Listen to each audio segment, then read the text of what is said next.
Hey everyone, welcome to Nerds Talk. I'm Mike. And I'm Chris. And today we are doing another episode and review of The Mandalorian. Today we're covering episode 7, titled Chapter 7, The Reckoning.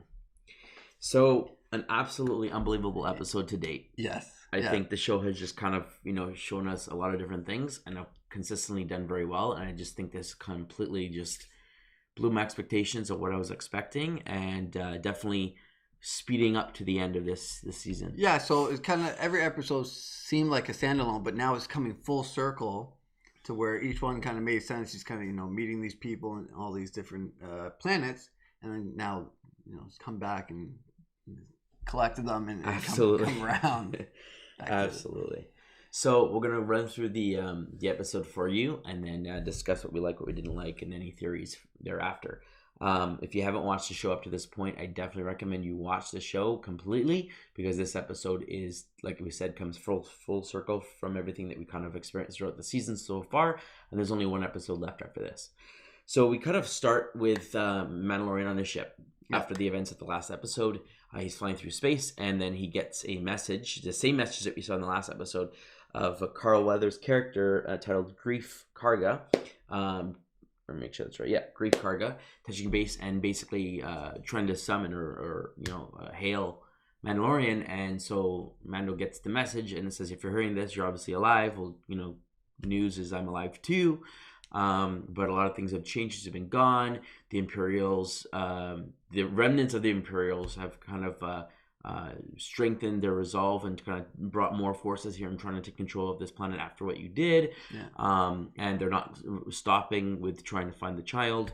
We only have one chance to kind of stop this, and it's in both of our interests. If you're open to it, to meet me on the planet. What we can do is, use the child as bait and bring you in, and you can kill the. Yep, and it'll be worth your while. We'll pay you a lot of money, whatnot. Yeah, and be good standing with the guild as well. So essentially, wipe your slate clean on the run. Yeah, that's right. So, so after the message kind of takes place, we see him kind of punch some coordinates into the computer. And then he takes off right to the planet where he first met Cara Dune. That's right. So he goes there, and we kind of flash forward and see her fighting one of these other aliens. It's either a Zabrak or it's a guy from Dathomir. Basically, it looks similar to Darth Maul, the alien with the horns. Yeah. But from this flesh tone, I'm thinking it's more of a Zabrak. But I guess we'll find out when they reveal it. But she's kind of strapped to him via this electric cable of sorts. They can't get away from each other, but it keeps them, engaged in their fight that they're doing. Yeah, and I guess if one of them want to tap out, they disable the thing. So they get into this fight, and so she gets knocked down a couple of times, but then she basically takes control, knocks the guy down, flips over him, and then basically strangles him with the cord. So he disables it and kind of taps out, and so everyone starts paying up, and then of course Mandalorian's there, and they have a conversation, and he talks about hiring her for a mission, and she's like, well, I can't really draw a lot of heat to myself. I'm kind of trying to stay down low, and if I go with you to this planet, it sounds like I'm going to be fighting like a gangster or some crazy mob leader or something like that. And she said anywhere she goes, she'll get in prison because of the things that she's done. Yeah, for the rebellion, essentially. So, excuse me. So she basically is turning him down, and then he says, oh, no, it's not a crime boss. It's an Imperial. And then she instantly changes, just like, okay, I'm in. Yeah, payback. She hates the Imperials, so she decides to join him, which is great. So she comes aboard his ship, and so they're heading off to, I guess, they're flying, I guess, potentially towards the planet, and they're having a conversation, and they're talking about the child. And they're talking about like what the plan is going to be, and like they're going to have to go, and I'm going to need you to watch my back and all this kind of stuff. And then while they go down, and he, for the first time ever, opens up his like weapons cache and says like, take what you want. Yeah. Which he's never trusted anyone with his personal belongings. So it kind of shows that he really has this relationship with his character. Yeah. And so she's just excited, and she's grabbing some different weapons and whatnot. And they're having this conversation, and Baby Abby's kind of looking at them, kind of peeks down and sees them interacting and sees her with the weapons. And I guess kind of gets spooked, because then he starts fiddling around with the controls of the plane. The plane goes all out of sorts, so they run up to the cockpit, kind of fix everything, and she says, we got to do something about him. We can't just someone has to watch this thing. Yeah, and so she goes, is there anyone you trust? And so then it cuts off, and he's flying to another planet, which we go back to the first planet, or the planet for the where first he found movie, Baby Abby. where he found Baby Abby, and he meets up with Queel, and so they touch base, and so Queel comes on board the I ship. think this is the first time he's actually said what his name is Officially, where he announces it, because he calls him like Ugnaught, and he says, "I have a name, it's Queel." Yeah. But yeah, so they have this conversation. He's on the ship and he's looking around, and he sees the baby, and he's like, "Oh, he hasn't really grown much." Well, before that, when they're talking in his hut, all of a sudden IG 11. Have you gotten there yet? Yeah, because that was before they went on the ship.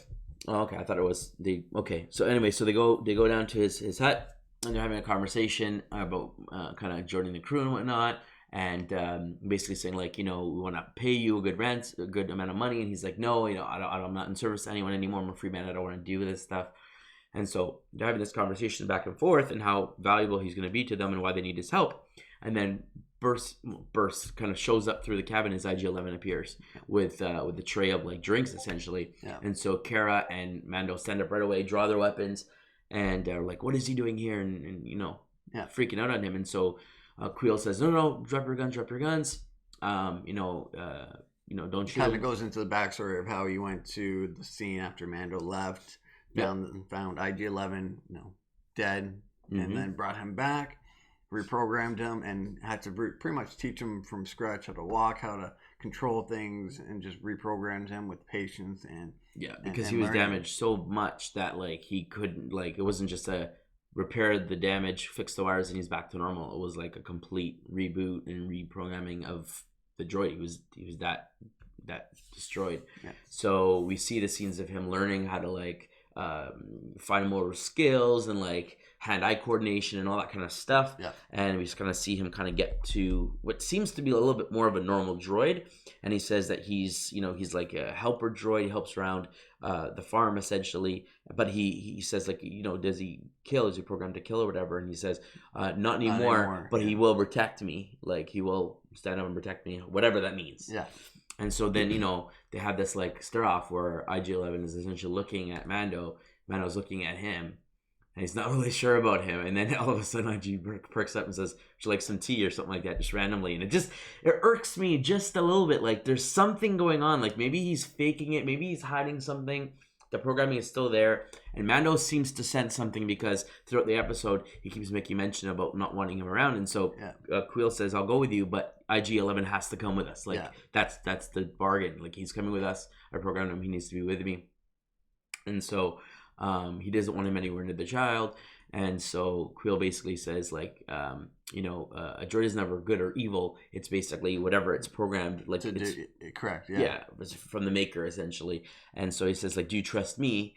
And he says yes. And he says, "Well, then trust like my work." And the fact that like I did this is not the same droid or whatever. So they kind of are on the ship now, and they're kind of heading off to their new destination. And so they're having conversations back and forth. Finally, the four of them that have been in like the trailers and previews and posters and everything all come together. So they're all there on the ship, and so Kara and Mando are in the cockpit, and IG kind of appears and says like, "Oh, I've made some food or whatever. Would you like me to serve it to you here? Would you like to come down?" And so Mando's like, "I'm not hungry." So he disappears back down into the hull of the ship. And so he turns to Kara and he says, "I don't want that guy off the ship, the droid off the ship. He's going to stay on the ship, and I don't want him near the child." And she says, "You really hate droids, don't you?" And he says very specifically that I don't care what what wires have been changed, how he's been programmed.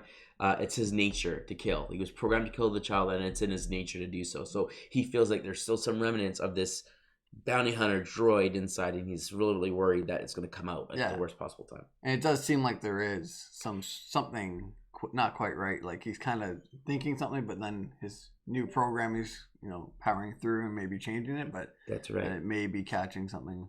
Yeah. So they come down to the hull as they're navigating towards the planet, and Kara and Mando are doing an arm wrestle fight, I guess, for fun, whatever. And Queel is taking care of his little glorgs, or whatever you call those creatures. And while this is all happening, Baby Abby's watching them, and they're struggling, and they're like, kind of not really yelling, but angrily, like, "I'm gonna get you. You want to double your bet?" And kind of this fight, this struggle. And he sees this, and then he closes his eyes, uses the Force, and starts to Force choke Cara Dune, and his face turns angry, like he's using the dark side of the Force. absolutely shocking. Did not expect him to. Yeah. I mean, to use the Force just as it's inherent to their species is one thing, but like he's not fully trained, and yet he's already not only strong in the Force, but he's able to use these abilities without having essentially been taught. It's just in their nature. They're that attuned, and so he has the ability to tap into the dark side as well, not knowing right from wrong, good and evil yet, because he's still a kid. And when he uses it, his face gets angry, like I want to kill you kind of thing. And so Cara Dune is gasping for air, and Mando's looking around, realizes it's the child, and grabs him. And he's like, no, stop! We're She's friends. a friend. We're friends. Snaps her out of it. She kind of comes to. Quill comes down, and they're having a conversation, and he says, "Oh, I guess that makes sense with the Mudhorn." And he goes, "I don't know what species it is, but I know what he's doing." And so Cara kind of questions him, and she's like, well, "What do you mean? Like from when you were on the Imperial?" Because he was basically Sold enslaved, enslaved with the Imperial and being used as a technician essentially. And so he talked about that he paid his debt and he got free by building stuff with his hands, and his trades. And so she kind of doesn't think that's the truth from her experience being in the war. And so they have this back and forth, and as they're yelling and they're arguing, IG-11 kind of steps up because again he's the protector, and so Mando notices and kind of looks at him, and they again have this look. And while this is all happening, Mando kind of changes the subject. He tries to diffuse the situation. You know what? Can you make this crib essentially more comfortable for the child to sleep in? And he replies saying, "I'll make a brand new one that'll be totally better, and maybe this will prove to the shock trooper that you can pay off your debts with your hands and your skills." Yes, exactly, which is really cool. So then you see him kind of go off and start building something. They kind of go off to the cockpit and are flying down to the thing. They arrive on the planet. We see Carl Weathers' character there waiting for them with 3 other guild members, bounty hunters essentially. Yeah. And so they're waiting for them. They land, and out of the ship comes the 3 big Glurg creatures that they rode in the second episode, and each one of them, Mandalorian, Cara Dune, and Quill, are riding on them and kind of face them. And so Greef Karga, Carl Weathers' character, basically kind of confronts them and says, "Oh, I see you've kind of got some new backup or new characters. I think introductions are in order." Yeah. And he says, "I have my own backup as well, because things aren't the same as you've left. There's a lot more of an Empire presence and this and that." So they kind of have this conversation, and then he asks to see where the child is. So Mando kind of pushes some buttons, and out comes the floating little carriage. It opens up, and so he sees it, and so he kind of approaches it and grabs it to pick it up. So Mando kind of feels nervous, reaches for his gun. The bounty hunters reach for their guns. He has a conversation, says, "Oh, I can see why you like this creature. It's very, very unique, whatever." Puts it back down. They have this conversation, and then they basically decide to kind of, they're a ways off. They're going to go make camp for the night, discuss their strategy, and then plan of attack. Yeah. So he does make mention, though, that Cara should stay with the ship because he notices that she is a shock trooper via her tattoos. And he says, "Nope, she's coming with me. That's part of the plan. Like, that's going to happen." Yeah. And so, begrudgingly, he says, "Okay, it is what it is." Yeah. So they kind of make off towards the campfire. Nighttime comes. They're all having a conversation. They're talking about the plan, what they're going to do. Also, Carl Weathers keeps making comments about the child because he sees that it's eating meat. He says, "Oh, it's a carnivore," and trying to learn more about what's so special about this character.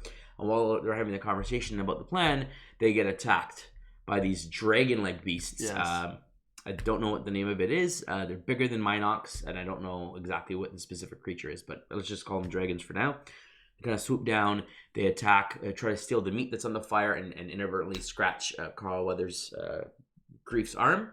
So he goes down, and they're shooting in the dark, trying to kill these things. One comes down and grabs one of the Gorg creatures, Yes. and basically takes off with it. Another one comes and grabs one of the bounty hunters and kills him. Yeah. Then another one comes to try to kill another Gorg, and Cara Dune just takes it out. Yeah. Shoots him down. The one grabs Mando, and so he's struggling, and he ends up using his flamethrower. Cara Dune comes to help out as well. And so they start shooting and burning him, and so the rest of them kind of take off. Yeah. At this point, the 3 of them circled the child. That's right, to protect the child, and the dragons disperse, and so they basically have 1 Gorg left and 2 bounty hunters left, essentially.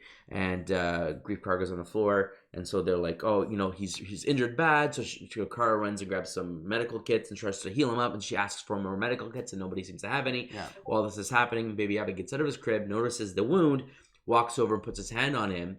Kara's like, get this kid out of here. And so Queel pipes in and says, no, let's watch and see what happens, knowing that he has this inherent force power. So they all pay attention.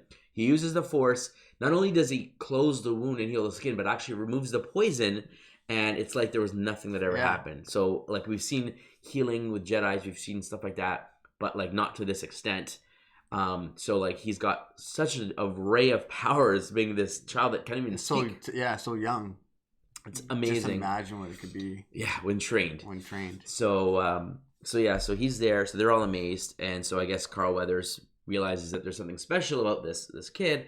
So we kind of flash forward to the morning. They're kind of approaching the settlement. He's having a conversation with his leftover 2 bounty hunters, and they're all kind of walking and approaching this settlement.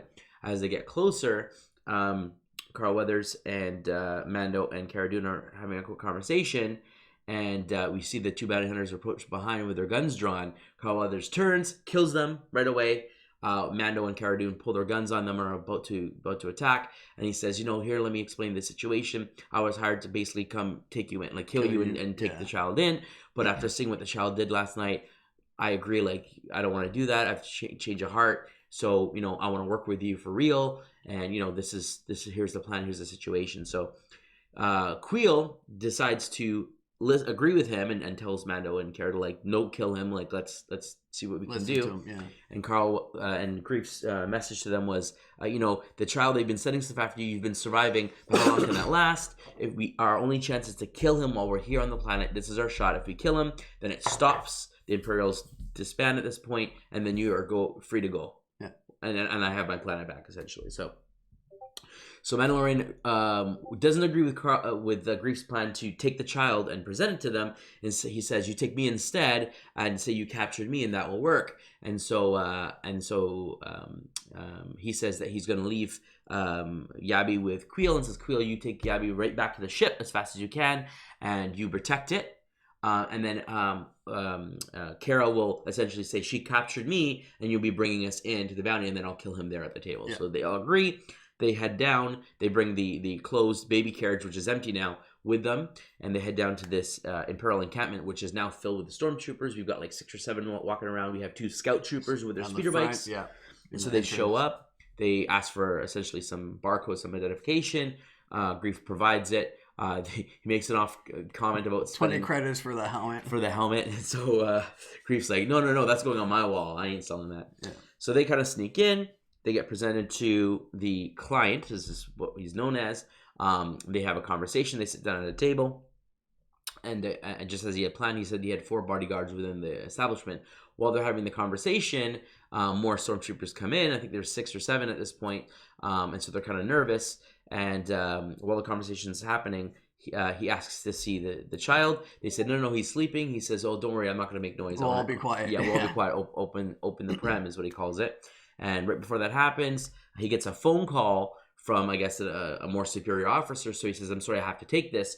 So while he goes and takes this holographic message, Mando takes off the handcuffs, gets his gun, and is getting ready to kill him.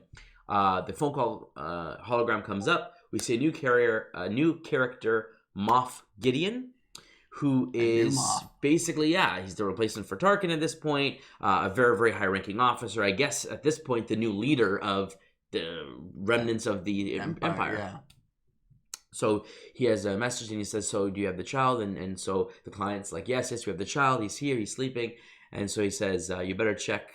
Yeah, better check again because that's not what it seems. And then all of a sudden, all these bolts of blaster fire come through the window, kills him, kills the stormtroopers. Mando, Grief, and Cara Dune jump behind some tables and kind of take defense. And everyone in that room gets destroyed. Walls are crumbling. And so the bullets stop. And so they kind of, Cara and Mando and Grief kind of take up positions and kind of peek out the window. And what we see, 7 or 8 death troopers lined up. Amazing. Like, we thought these guys were gone since Rogue One. We thought, at this point, the majority of the Empire is gone. They're going to have very little, few stormtrooper resources. No, they got death troopers, pristine armor. And then this big carrier ship comes and 20, 30 stormtroopers fled out, brand new shiny armor. we're like, where are these guys coming from? There's clearly some factory. There's still like a big footprint somewhere that these guys are coming from. Yeah. They're getting their direction from someone.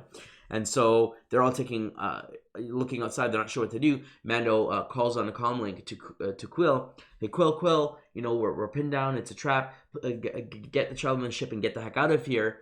And while this is happening, the scout troopers, I guess, intercept the intermission. Yes. Hear this, jump on the speeder bikes and take off. Take off after Quill. While this is all happening, we see a TIE fighter come in from the distance. Looks like a very normal TIE fighter. Lands, and then the wings fold up. That's the first time I've ever seen that. That is fantastic. Yeah. And the landing gear comes down. So good. And so I'm going to call it the TIE folder at this point because I don't know what else it is. So it lands. Out comes Moff Gideon. He has this armor that is sort of reminiscent of Darth Vader's in that it is a black sheen to it, sort of like the Death Troopers, but it has this little square pad with some buttons, very similar to Darth Vader, and then he has this black cape. Correct. So he walks out with his presence. He's the leader, and so he starts talking through the window as he stands amongst the Death Troopers and all the Stormtroopers that are there, and starts calling to Mando and saying, the child is going to be mine. You have to surrender.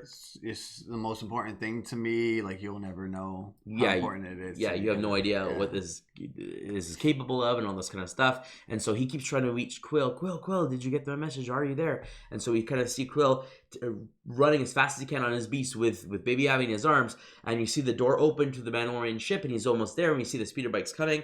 And then we kind of get a cut back to them having this conversation. One more like, Quill, can you hear my message? And then we cut back, and then we see Baby Abby on the floor. We see a scout trooper swoop by, grab him, take off. Yeah. We see the comm on the floor, and then we pan up, and we see Quill on the floor dead, and his ride is dead, and he didn't make it to the ship, and Baby Abby is stolen, and that's where we cut to black. So cliffhanger, crazy ending. Yeah. We're like, oh no, the Empire is in full force. They got the child. The Mandalorian and friends are pinned down. Quill is dead. IG-11 is on the ship, was clearly useless, didn't come out to defend him or anything. Yeah. Kind of makes us think, is he really, sentient? Is he really on a mind of his own? We're going to have to Or will he come out and see what happened to his new master? Well, here's the thing. So the Stormtroopers, when they were on the floor, the Stormtrooper we see still zooming up to grab him. It wasn't like they were there already. So did the Stormtroopers kill them, or did IG-11 kill him from the ship? Possibly. The door opened. He was running. They were catching up. Then all of a sudden, Yabby's on the floor, they're all dead, and then the Stormtroopers come, scoop him up, and go back. They could have shot him, but we don't know. Or it could have been IG-11 shooting from the ship. So many options. So many things could have been happening. Great episode, awesome shootout, kind of Wild West thing again. Surprised with the amount of Imperial reinforcements. When we first saw it earlier in the series, there's 4, pretty much what we saw, and then all the rest were just helmets on stakes. Now we see, obviously, probably 100 or more. There was a lot. And Death Troopers, and they have TIE fighters still, so they still have access to, not only Stormtroopers, but ships.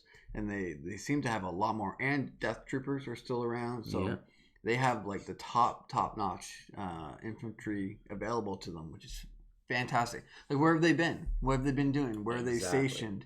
So it's very interesting. Now, we know this show takes place 5 years after the events of Return of the Jedi. Yeah. And we know that via canon, via the Battlefront video game, that the Empire, the remnants of the Empire, do transition into the First Order. So it's not like a brand new faction. It is all the leftover Empire. It kind of gets together under some new tutelage, some new message, some new leadership, and kind of transform into a new insignia, a new name, and kind of move forward. So that makes sense that there is still some sort of a presence, but how they're all rallying and how they're all working together, there's still some sort of top-end leadership. And so here's where our theories come in.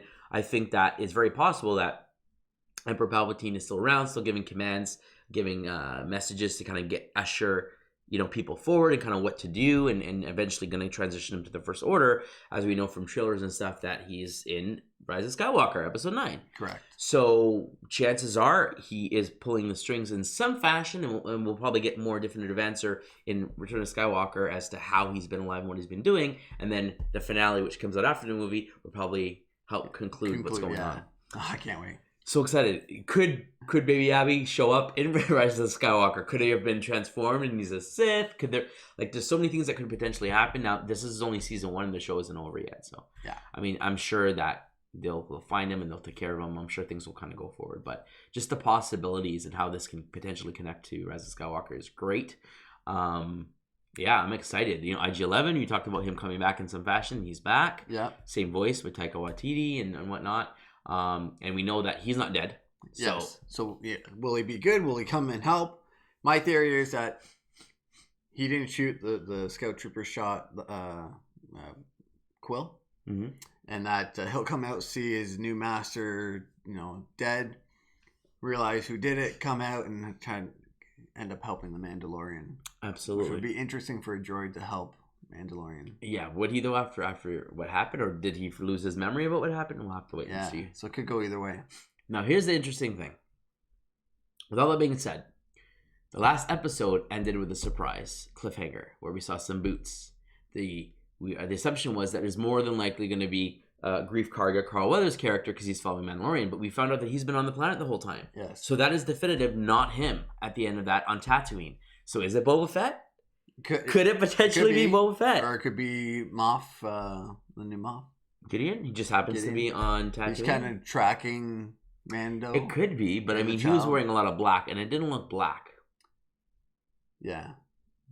I'll have to probably rewatch the episode to see the clip. I'm pretty sure it was definitely more gray or brown, like worn out leather kind of thing. Which would fit. Would Boba Fett come in the final? If not the final, it could just be an Easter egg for season 2 or season 3. And where are the other Mandalorians? Yeah. Have they really left, or have they just, Or is one of the other Mandalorians following him to see what's going on? Yeah. We don't know. But that is definitely not Grief Karga. Could that character appear in this? I mean, it would be weird because he's on Tatooine. He takes off. He goes to different planets and stuff. Is he this character just following him to see what he's up to? I guess that's a possibility. Or is it just a character that may show up later on? An early Easter egg. So exciting the possibilities that they could do with this. But man, what a great episode. Yes. What are your thoughts on the child using the Force, like using the dark side specifically? It's fantastic to see that he's pretty much protecting the Mandalorian because he has that, parental instinct for him. And so he's willing to go, dark side, light side, any type of force that it just comes natural to him without even being trained or thinking about it. And he's learning from what he sees. And the Mandalorian is doing a lot of fighting, a lot of killing, and all this kind of stuff. That's right. And that's all he sees. So he's fighting the beast. He stopped the beast didn't choke it or whatever, just kind of slowed it down. Mandalorian killed it. Any other time that he's kind of been in battles, he's kind of seen them what they're doing, killing the dragons, fighting things, like just killing, destroying stuff. Even with the last episode when he pushed his hand up for that droid, Mando ends up killing him. What would have happened? Like he was trying to already defend himself. Would he have gone, choked him? Was he trying to choke him? But it's a droid. It didn't work. Was he trying to crush him, like a la Darth Vader style, just destroy things? Oh man, what are your thoughts about it? I think it's great. Like just to. It's not inherently, these species are always good. I mean, it's a creature. It can be trained. It can flip from dark to light. It doesn't know any better. So that's really interesting to just like any other creature in Star Wars. We've seen both light and dark for most. Yes, and we know that Yoda and Yaddle were trained as infants, essentially younglings. So they were raised to the Jedi. So they've only done good. They didn't really dabble in the dark side, other than the Clone Wars special episodes where we kind of see some stuff there. With Yoda, But yeah, to know that, so we know it's definitive. This species are all very strong in the Force. That's why they're so secretive. Their homeworld's secretive because I'm sure if the Empire found out, they'd want to get a whole fleet of Sith there and whatnot. So it's very secretive. But I think it's very interesting to know like the capability of this particular character. Could it be as strong or stronger than Yoda? Could it be as strong as Anakin? And maybe it's not. Maybe it's just a descendant of Yoda species. So they were talking about, is it a splice? Is it like a clone or something? That's right. Or is it natural, or is it like a mix of something? So Quill specifically said it's definitely not a clone or anything. Yeah, because he's seen that, but it could be like a mix of two species. So it has some Yoda, but maybe it has like a strong dark side, a creature that's known to be on the dark side more, and then the mix together, he has strong light and dark side. It's possible. So he can draw into both as from his, his background and heritage and his history. So the possibilities are great. I love what Favreau and Filoni are doing with the show. Yes. Like I said, I've never been disappointed with Filoni's direction, and Jon Favreau's a great director. They're both very invested and both into the Star Wars and the lore and, keeping canon and being very true to the fans. So and it shows. I think this first season was the testing grounds of like, okay, we're gonna let you do a show. Don't use any iconic characters in case it's not great, and we'll see how it goes. And now with the hype that it's getting, how phenomenal it's doing, I think season 2 and 3 will be like, okay, you can use Boba Fett, you can use our main characters. Yeah, we trust it with you guys. Yeah, and hands down, I mean, I think they did a great job in Clone Wars and Rebels when they introduced characters, and I thought they did a phenomenal job. I have no doubts in my mind that going forward that they should be bringing in bounty hunters. We might see Bosk, we might see Boba Fett and other characters appear, and it would just be amazing as obstacles potentially. Or let's continue down this path of the child. Are we going to look for his homeworld and discover new creatures? And like the possibilities are endless. Yes, yeah, and getting some more background on the child, I assume will come, probably in season 2 or 3 or whatnot. But eventually, getting that background and seeing, where it came from and the background and what, everything in that way would be very interesting. And they can use a lot of storylines for that. Absolutely. So there you have it, folks. That is our review and discussion on Mandalorian Chapter 7, The Reckoning. But let us know what your thoughts are. Why don't you drop a comment below and let us know what your favorite moments from the episode were, or what you didn't like, perhaps, if there was something you didn't appreciate. Any theories about who the character was in the last episode, and what you think the finale is going to bring for this particular show. If you'd like to support us, please subscribe to our channel. Feel free to reach out to us on all social medias at Twitter and Instagram at Talk Nerds, Facebook at facebook.com/nerds.canada. And as always, friends, stay nerdy.